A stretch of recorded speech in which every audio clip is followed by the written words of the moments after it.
চট্টগ্রামে হাজার কোটি টাকার সরকারি জমি হাতছাড়ার সম্পর্কে চ্যানেল 24 এর সংবাদ প্রচারের পর চাঁদগাঁও সার্কেলের সাবেক এসিলেন্ট ইউসুফ হাসানকে কারণ দর্শানোর নোটিশ দেওয়া হয়েছে। একই সাথে জেলা প্রশাসককে নির্দেশ দেওয়া হয়েছে মামলার পরবর্তী আপিল নিশ্চিত করতে। চট্টগ্রাম বিভাগীয় কমিশনার আলাদা আদেশে এই নির্দেশনা দেন। এতে ইউসুফ হাসানকে নির্দেশ দেওয়া হয় ৭ কার্যদিবসের মধ্যে কারণ দর্শানোর। ইউসুফ বর্তমানে নোয়াখালীতে কর্মরত।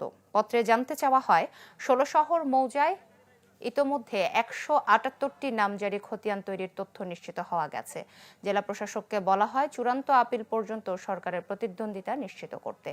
নগরীর হিলভিউ আবাসিক এলাকায় সরকারি জমি ব্যক্তি মালিকানায় দেওয়ার চক্রান্ত এবং প্রক্রিয়া নিয়ে গেল শনিবার সংবাদ প্রচার করে চ্যানেল 24। এ নিয়ে তোলপাড় সৃষ্টি হয় প্রশাসনে।